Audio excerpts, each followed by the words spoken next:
Up next for Cotto, we are making the rounds. Jim Basquil alongside Brian Campbell, soon to be joined by Dan Rafael with a possible fall showdown against Canelo Alvarez looming. Miguel Cotto fights Daniel Geale this Saturday at the Barclays Center in Brooklyn. Fight televised on HBO. Brian Canelo did his part against Kirkland. How does Geale, though, I'm going to flip this around on you. How does Geale spoil Cotto's much-anticipated matchup with Alvarez? Jim, it comes down to two things, activity and size, because we know Daniel Geale, the former titleist at 160, as a guy who's very aggressive, comes forward, throws a lot of punches, can mix the boxing with the punching, but it's the activity for him that makes him dangerous. If he can get in Cotto's face, be a factor in that regard, Cotto coming in from the year-long layoff. And then the other thing is size. We know this is a catchweight bout, being contested at 157 pounds. Geale, the bigger fighter, though, 4-inch reach advantage, 3-inch height advantage. Jim, he's got to be a factor early. Let Miguel Cotto know that he's in a fight, a real fight, and try to pull the upset here and shake things up in the division. Absolutely. ESPN boxing insider Dan Rafael. As I mentioned at the outset, it's hard to talk about this fight without talking about Canelo. How does Cotto, though, block that out and focus on a strong challenge in the form of Geale?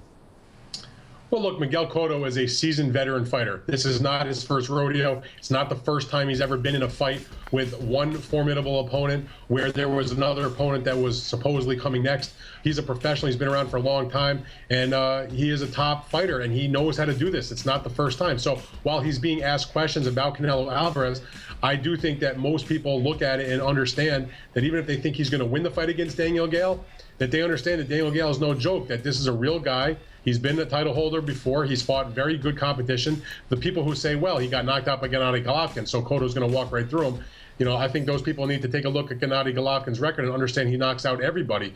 That's just the way it's been going for him over the last few years. So to me, this is a real fight. And Miguel Cotto, I think the combination of his own inner strength and his own mentality, combined with the fact that he has a team around him that includes people like Freddie Roach that have been down this road before, that always know the game in boxing is to look ahead to the next fight when the one is in front of you is coming up, that he's able to block that out and use this to put on a good performance for his sake and to get into that fight with Canelo Alvarez and create some excitement for the fans. I mean, I think that this is a dangerous fight for Miguel Cotto, and I think that if I think that he probably realizes it also. Absolutely. Hey, Brian, how about this? How about the year away from the ring? How do you suppose that's affected the perception of Miguel Cotto? Well, if you take the pulse of the Twitter nation right now, you're finding that I think the waters are changing in that regard.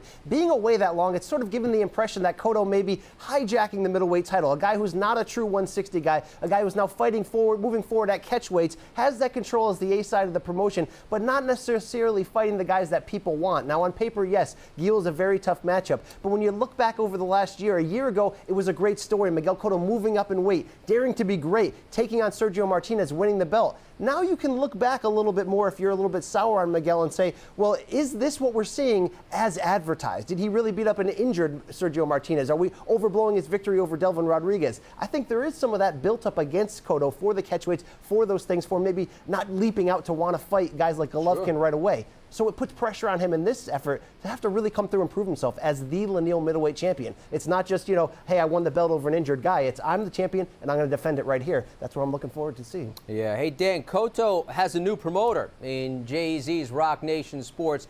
How do you suppose that impacts his career in the near future?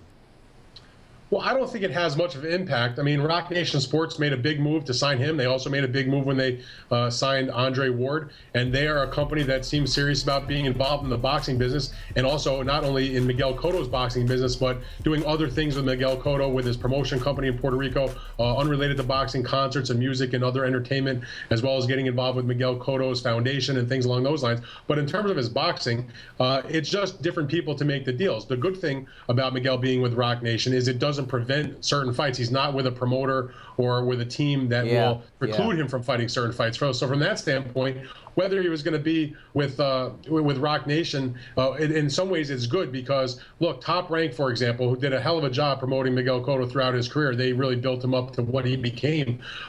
They can't do business with everybody in boxing. Rock Nation, maybe they have their issues the way Top Rank does with the Al Heyman side of things, but they can do business with everybody else the same way Top Rank can. So that really shouldn't make a difference. When it comes to make a fight, for example, with the Canelo Alvarez, These days, Top Rank gets along just fine with Golden Boy. Rock Nation, the same thing. So that will not have a direct impact. Miguel's going to be able to get that caliber of a fight. He could get a Gennady Golovkin fight. He could get a fight with just about anybody in the middleweight division that means anything, with the exception of perhaps a Peter Quillen, who's coming off of the fight with Andy Lee. But Andy Lee, again, he can make a deal with him. I mean, I don't think the promoter's really that big of a deal in this situation. Yeah, well, if he wants Canelo up next, he's got to get through Geale. That's what That's the way it works. That'd be a good fight. Cotto and Geale on HBO from Barclays in Brooklyn. It's this Saturday, and we'll have post-fight highlights right here on ESPN.com. We are making the rounds only on the boxing page. For Brian Campbell and Dan Rafael, I'm Jim Basquil.